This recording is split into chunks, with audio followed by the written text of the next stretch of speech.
مشار والوفد المرافق من السادة الوزراء المسؤولين في حكومة دولة جنوب السودان، أنتم إن شاء الله تكونوا قد وصلتم لاتفاق بين الحكومتين، وذلك في الخرطوم عاصمة السودان الرسمية. مدرمان هي عاصمة السودان الوجدانية، ومن هذا المنطلق في مدرمان نرحب بكم ترحيبا حارا، ونحن حرصنا أن نلتقيكم هنا لمقابلة كل القوى السياسية السودانية، وهي التي تمثل الرأي الآخر بالنسبة للنظام القائم. ومع ذلك نحن جميعا نريد أن نؤكد لكم تأكيدا قويا أنه فيما يتعلق بنبذ الحرب وبناء السلام وعلاقة خاصة بين الدولتين فيما يتعلق بالمواطنة والبترول والتجارة والمراعي والعلاقات الثقافية والاقتصادية، نحن جميعا ننادي بعلاقة خاصة بين الدولتين،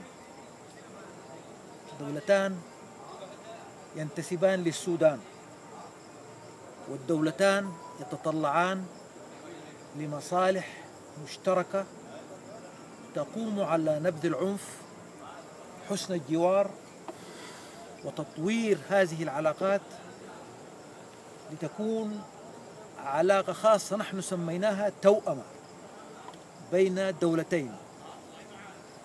ونريد أن تسمعوا منا أن الشعب السوداني الذي تمثله هذه الفصائل الموجودة هنا حريص كل الحرص على هذه العلاقة الخاصة، وتقف موقفا قويا ضد أي حرب ومع السلام.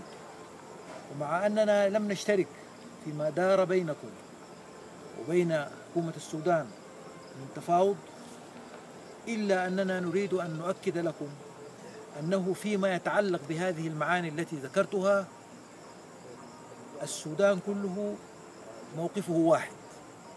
المصلحة بين دولتينا مصلحة قومية، ونحن نريد أن نبنيها وأن نتجاوز كل الخلافات حتى نتمكن من بناء الوطنين والدولتين بصورة ترضي الشعبين. وكنا قد اقترحنا، وأرجو أن تفكروا معنا في أن نقيم منبر شعبي سوداني وجنوب سوداني. هذا المنبر يضم القوى السياسية الشعبية لكي تحرس هي هذه المعاني مهما كانت مواقف الحكومات، لتحرس هذه المنابر الشعبية والتي يمكن أن تتخذ لها مركزا في الخرطوم ومركزا في جوبا، تكون حارسة للعلاقة الخاصة بين دولتينا، وتتصدى لأي مشاكل قد تنشأ. على كل حال الكلام هنا أننا نرحب بكم ترحيبا حارا، ونعتقد وأنتم تعتقدون أنه ما قادر أنا أشوف أنه لما ألاقي أخواننا في الجنوب من الجنوب أن أعتبر نفسي أنني أتحدث مع أجانب، ما قادر أفهم كده. وأرجو أنه ده يكون نفس شعوركم. صحيح عندكم سيادة وطنية كاملة، السودان كذلك، ولكن الآن في عالم اليوم اعتبارات السيادة انكمشت وضاقت لأن مصالح الشعوب اتسعت. فنعم سيادتكم لكم وسيادة السودان له، ولكن يجب أن تتسع المصالح الاقتصادية والاجتماعية والثقافية لكي تعبر عن الإخاء الدفين القويم بيننا. وأنا شخصيا أعتقد وكلنا نعتقد أن المصلحة الكبرى هي في السلام بين البلدين والعلاقة الخاصة بين البلدين. نرجو أن يكون في اتفاقكم اليوم خطوة إلى الأمام في هذا الاتجاه، ونحن نبارك كل ما يمكن أن يدعم هذه العلاقة بين البلدين، بل نطور هذا الموضوع إن شاء الله. ولا شك أن القوى السياسية السودانية عندما دعوناها في وقت قصير جدا، لأنه ما كان نحن عندنا برنامج لمقابلتكم، ولكن عندما علمنا أن هذا ممكن دعونا هؤلاء الإخوة والأخوات في أسرع وأضيق وقت ممكن، ولبوا كلهم. ده كل دليل على الحماسة للعلاقة الخاصة بالجنوب. فنرجو أن تستشعر أنت وزملائك والوفد المرافق هذه المشاعر الطيبة الدافئة، وأن تنقل للرئيس سلفا كير ولحكومته ولحزبه ولإخوتنا شعب الجنوب، لتدركوا أنه مهما اختلفت بيننا ظروف السيادة فهناك المودة والإخاء تحرس العلاقة بيننا إن شاء الله. والسلام عليكم ورحمة الله.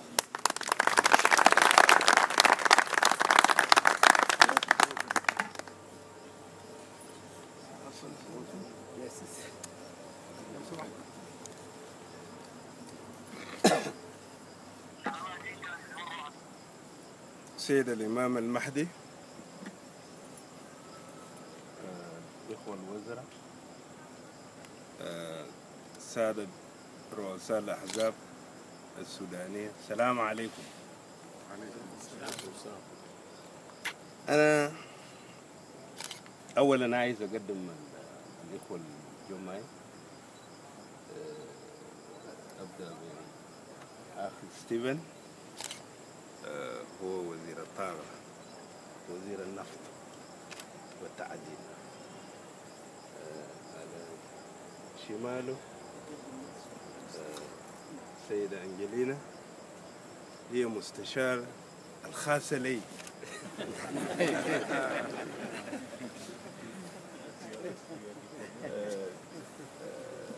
الأخ جوزيف لوال أشويل، وزير الشؤون الإنسانية والكوارث.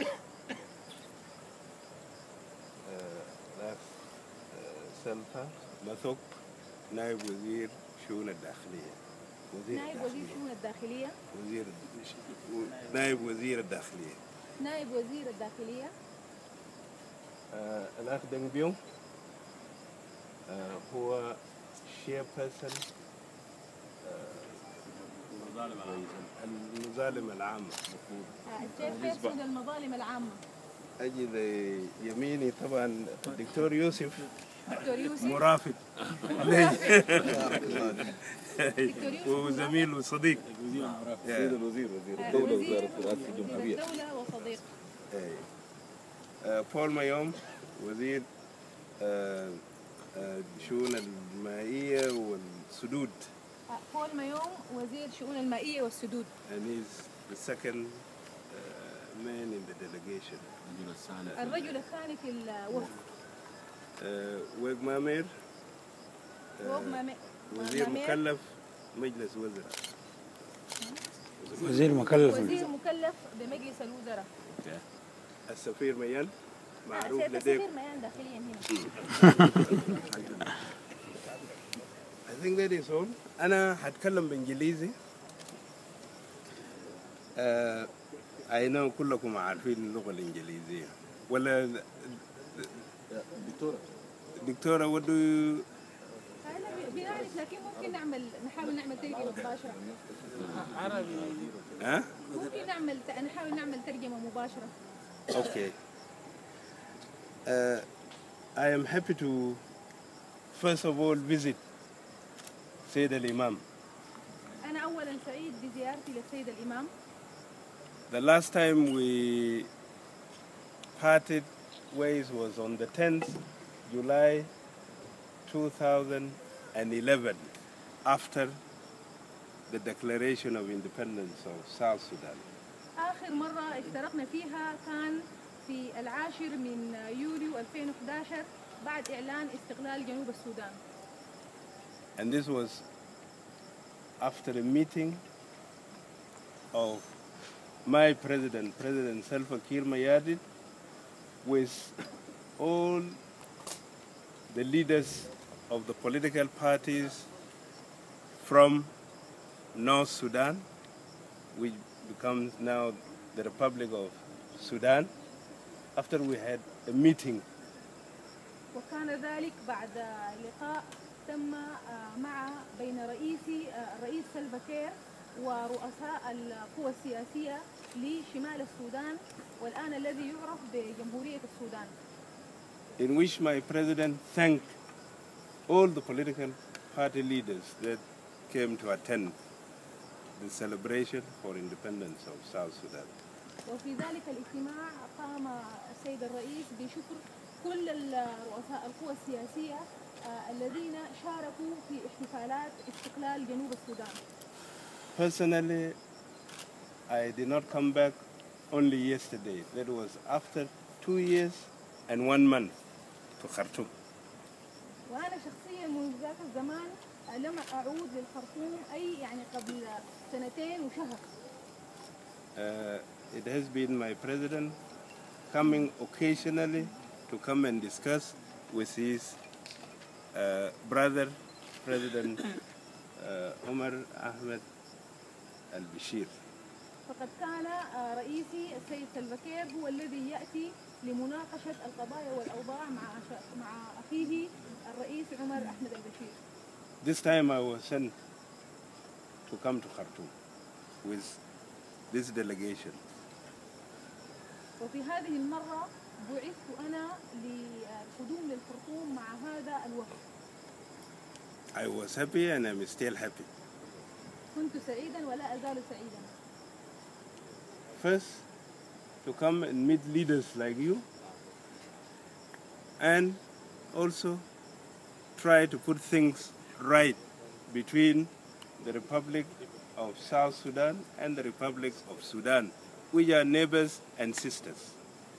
أولا لمقابلة القيادات أمثالكم، وثانيا لإصلاح الأمور ما بين دولة السودان ودولة جنوب السودان الذين هم جيران وشقيقات، وأنا سعيدة بالشقيقات. For sure, we have common history as being people of one country before, and it is important that this connection is kept. من المؤكد نحن لدينا تاريخ مشترك حيث كنا دولة واحدة ويجب أن نعمل على المحافظة على هذا الأمر. If we did not survive as one country, we should make sure that we survive as 2 states that are working together, that are neighbors, that are sisters. لو لم نستطيع في الماضي أن نعيش سويا أو أن نمضي سويا كدولة واحدة، فيجب علينا أن نعمل لأن نكون دولتين شقيقتين متعايشات مع بعضهما البعض. We have come to discuss the crisis that happened between the 2 countries recently after the statement of President Bashir in Bahri on the 8th of June. لقد قدمنا لنناقش الأزمة التي نشأت مؤخرا بعد تصريحات الرئيس البشير حول الذي أطلقها في بحري. We had 2 days of discussions. Today we reached actually at 10 o'clock, and I think at the news time, this is when we reached an agreement and it was read out to all the Sudanese. وبعد يومين من النقاشات تمكنا أخيرا من الوصول لاتفاق، وهي كانت الساعة 10 معلومة جديدة وخبر ليعلم للجميع. The most important in this is that we have agreed to resolve problems between the two countries face to face instead of waiting for somebody else to come and mediate. وأهم ما في الأمر إننا اتفقنا أننا منذ الآن وقدما سنحل مشاكلنا بصورة مباشرة وجها لوجه ولن ننتظر حتى يتدخل طرف آخر ليصلح ما بيننا. And we avoid conflict, we resolve our problems peacefully. وأن نحل مشاكلنا وأن نحل اختلافاتنا بصورة سلمية. People of South Sudan, people of Sudan, they need peace, they need harmony between themselves. شعبي السودان وجنوب السودان يحتاجان لسلام ولتجانس وهارموني فيما بينهما. The 9 agreements which were signed by the two presidents on the 27th of September 2012 would create a very good ground for creating new relations between the two countries. الاتفاقيات التسعة التي وقعت في 27 سبتمبر من العام الماضي وقعها الرئيسان هي قادرة على أن تمهد وأن تخلق أرضية جيدة للعلاقات الجيدة والسلام ما بين الشعبين. And it is for benefit of all the Sudanese, whether in the Republic of Sudan or in the Republic of South Sudan. وهي أيضا لمصلحة الشعبين في جمهورية السودان وفي جمهورية جنوب السودان. See the borders, 2,200 kilometer borders. In Africa, there are no two countries of such borders. It's only in the two Sudans. الحدود تمتد ل 2200 كيلومتر في عموم أفريقيا. لا يوجد أي حدود بهذا الطول بين أي بلدين في أفريقيا. And there is no way for any force on earth to patrol such a border. ولا يمكن لأي قوة مهما أوتيت أن تحرس حدود بهذا الطول. It is only the people who can regulate it. فقط الناس، فقط الشعوب هي التي تستطيع تنظيم مثل هذه الحدود. I want to assure you, since the independence of South Sudan, the people who are in the borders, they keep moving very freely. أريد أن أطمئنكم أنه منذ استقلال جنوب السودان الناس على الحدود كانوا ينتقلون عبر الحدود بصورة بحرية. And particularly our pastoralists. وبصورة خاصة الرعاة منا. If you take it from Blue Nile, the pastoralists, whether it is the Falata, Rufaa, Naza, Sulaim, you move on, Hawazma, Al-Masiriya, Rezegat, Habaniya, on you go at Taasha, they move southwards every November. And even after the independence of South Sudan, they have continued doing that.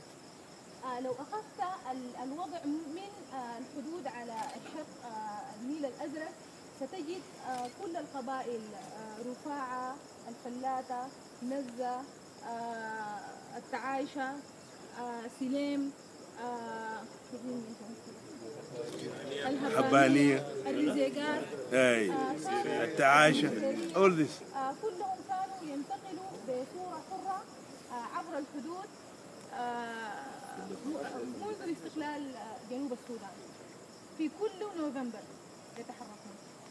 When they are in the new Republic of South Sudan, we give them protection.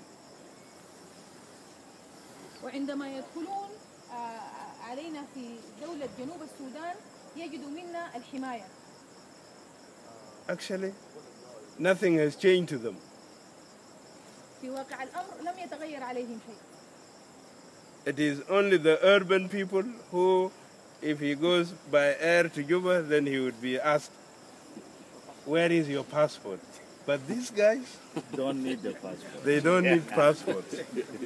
الذين حدث تغيير عليهم هم المجموعات الحضرية. عندما يحضرون مثلا بالطائرة لجوبا يتم سؤالهم أين الباسبورت جواز سفركم. أما تلك المجموعات التي تعيش على الحدود وتنتقل بحرية فلم يتغير عليهم شيء. Now we want also the rest to do the same in trade, because we have agreed on 10 border points from the east to the west.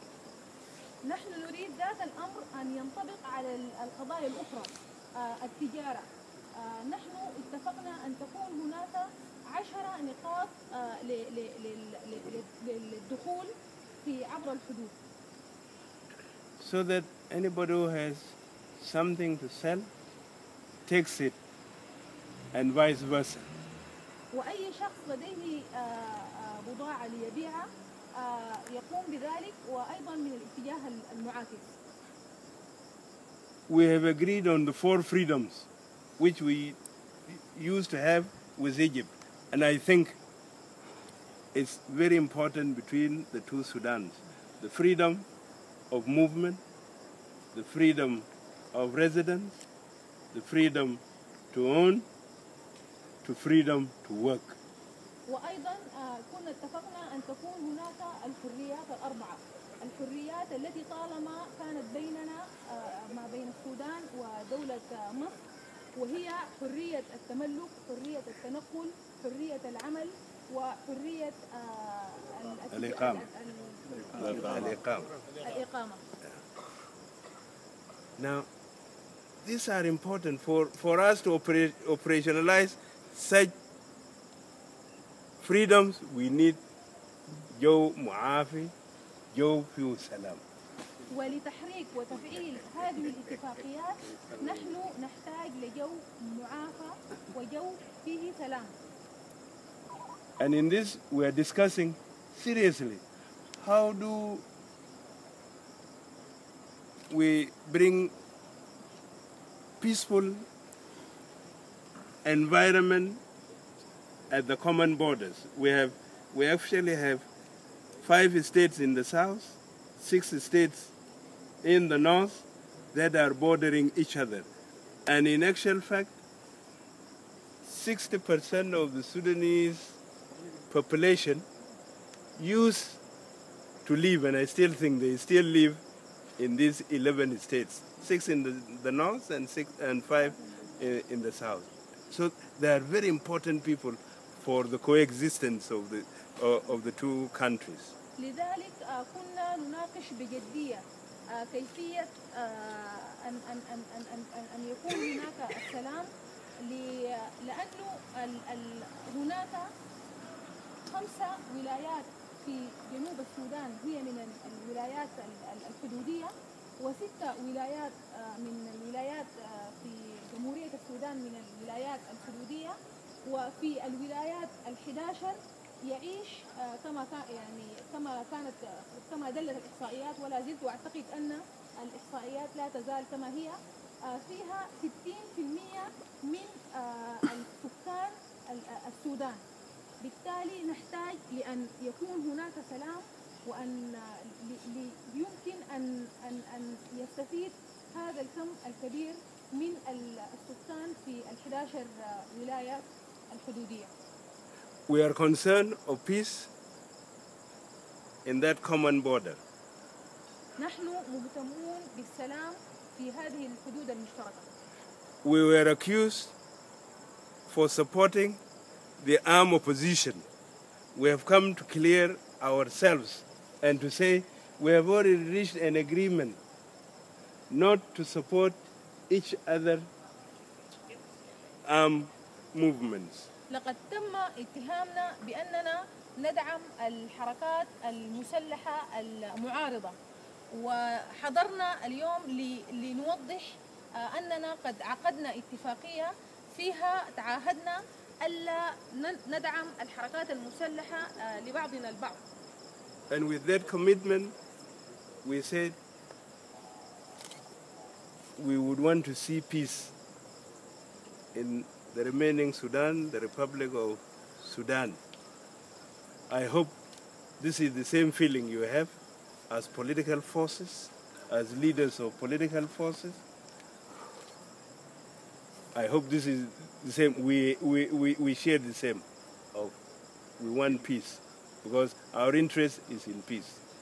وقد حضرنا لنقول بوضوح أن همنا أن يعم السلام في ربوع السودان، ونعتقد أنه أنتم تشاركوننا ذات الهم، ونود أن نسمع منكم ذات الالتزام بالسلام، لأنه نحن جميعا همنا في السلام في عموم ربوع السودان. And we urge all to resolve problems peacefully. This is when we can have a sincere democracy, whether in the Republic of Sudan or in the Republic of South Sudan. ونحث الجميع أن نحل مشاكلنا بصورة سلمية، وبهذه الطريقة يمكن أن يكون هناك ديمقراطية في جمهورية السودان أو في جمهورية جنوب السودان. This is one main issue we have resolved with the government. We know there is lack of confidence, but we can build confidence, all of us, all the political parties, those who are in government, those who are outside government, we can build confidence so that the relations of the two countries become exemplary.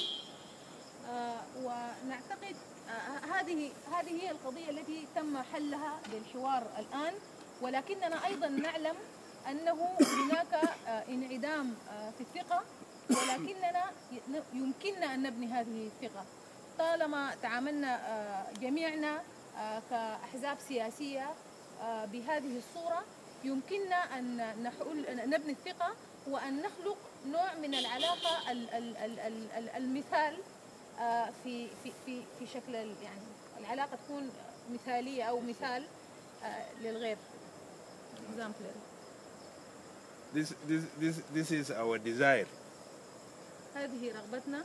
When we make such an agreement, we are looking at the interest of the people in the Republic of Sudan, the people of the Republic of South Sudan.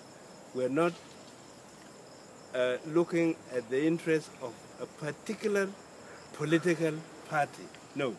نحن عندما قمنا بهذه الاتفاقيات كنا نهدف لمصلحة الشعوب، مصلحة الشعب في جنوب السودان ومصلحة الشعب في دولة السودان، وليس الغرض منه تحقيق مصلحة لمجموعة أو لحزب. Systems change, but people remain. النظم تتغير ولكن الشعوب تبقى. Then we want these two people to live in peace and in harmony. نحن نريد لهذين الشعبين أن يعيشوا في سلام وفي تجانس. So we need your support in it. نحن نحتاج لدعمكم في ذلك. Because we see it in South Sudan, we see it a national issue. We hope you also see it a national issue. هذا الأمر في دولة جنوب السودان نحن ننظر إليه كموضوع قومي، ونرجو أيضا أن يتم النظر لهذا الأمر هنا في السودان على أنه أيضا موضوع قومي.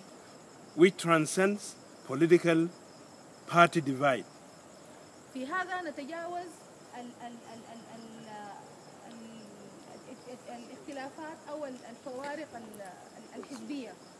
If oil had closed down, it was going to affect all of us. لو تم بالفعل إغلاق البترول لكان سوف يؤثر علينا جميعا. The Republic of Sudan gets a lot of money from the flow of the oil that comes from the south. دولة السودان يعود عليها الكثير من المال من انسياب البترول من جنوب السودان في أراضيها. The same with the Republic of South Sudan. أيضا ذات الأمر بالنسبة لدولة جنوب السودان. Let me tell you what is happening in South Sudan. Most of the traders are essentially people from the Republic of Sudan. دعوني أحدثكم عما يدور في جنوب السودان. في واقع الأمر معظم التجار في جنوب السودان هم أصلا من دولة السودان. Not only in the urban setup, but also to the villages. وهذا الأمر وجود التجار يعني من شمال السودان ينطبق ليس فقط على المدن والحضر، إنما أيضا على مستوى القرى والريف. Imagine the cumulative resources they send back to the Republic of Sudan. It's a lot of input to the GDP of the Republic of Sudan. وتخيلوا الكم الكبير من العائد الذي يعود من هؤلاء التجار للناتج المحلي لدولة السودان. Besides the fact that the industries are here and the goods go from Khartoum southwards. كما بالإضافة إلى ذلك الصناعة هنا في الخرطوم، وهذه الصناعة تذهب جنوبا لتباع يعني في الجنوب. So the consumer is in the south, the production is here. If we really create that peaceful parties, we shall create a very prosperous region. وبالتالي فإن المستهلك في الجنوب والإنتاج في الشمال إذا تمكنا من خلق هذا المناخ الآمن فيه سلام، بالتالي نستطيع أن نخلق إقليم فيه الكثير من الرخاء. This is how nations, when they have economic interests, this is how they come together. وهذه هي الطريقة التي بها الأمم تقترب لبعضها البعض بناء على الأسس الاقتصادية. And they build regional groups. The most exemplary one is the European Union, which fought each other for, they call 2 world wars. They killed millions among themselves. But now economics have brought them together. I think economics can bring us together. وبالتالي يمكن خلق المجموعات الإقليمية، والمجموعة المثال في هذا الأمر هي الاتحاد الأوروبي التي حاربت بعضها البعض لفترة طويلة حتى إنه دارت بينهم الحربين العالميتين، ولكنهم بناء على الحوجة الاقتصادية والداعي الاقتصادي أقبلوا على بعضهم البعض، والآن هم قوة اقتصادية وهم مثال في هذا الأمر. We obviously have challenges. We have challenges of how to create democracies. I know you have challenges. We also have our challenges there of how to create a democracy.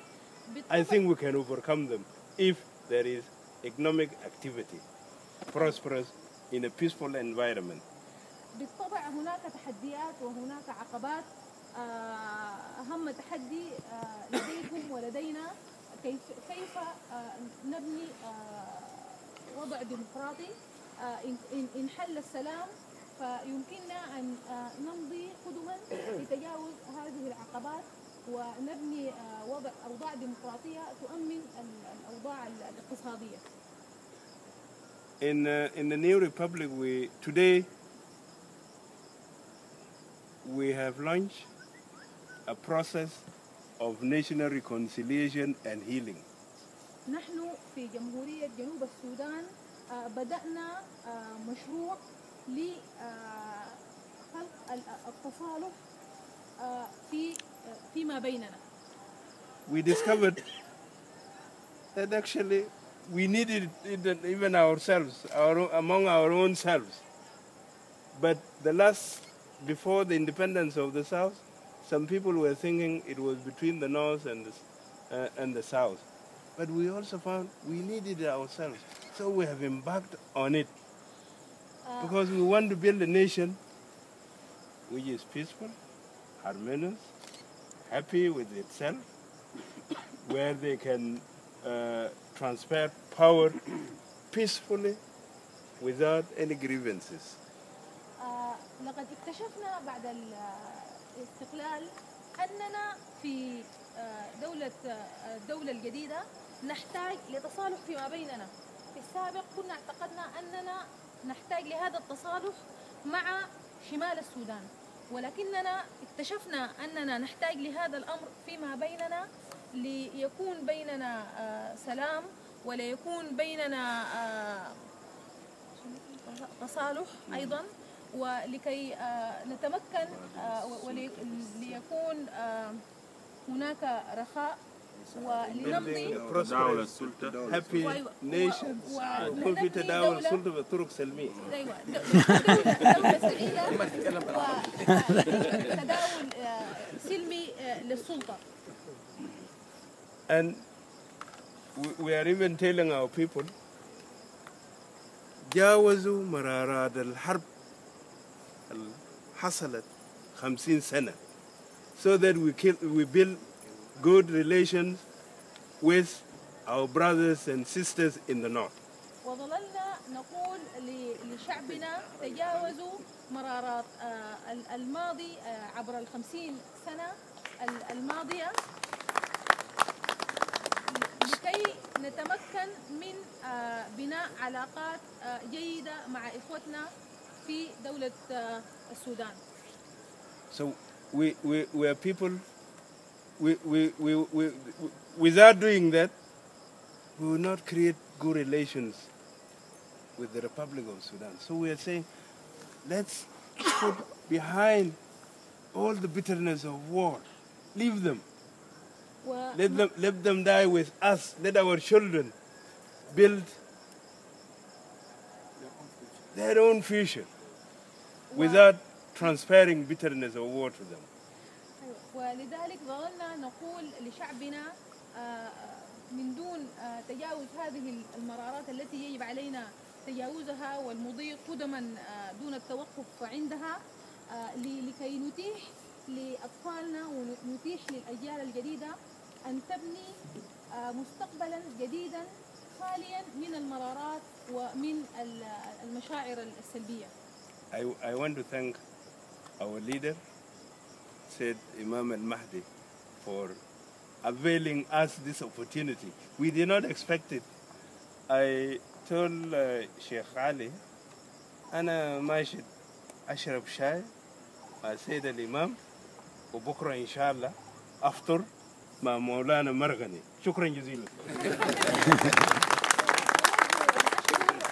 زعيمنا الإمام للقائكم والتحدث إليكم، فلم أكن أتوقع مثل هذا، وكنت قد قلت للشيخ علي أني الآن ذاهب لألتقي الإمام الصادق وأشرب معه الشاي، وغدا الصباح أيضا أحتسي الشاي مع السيد محمد عثمان المرغني. وأفطر معه. خلاص فطور. أيوة.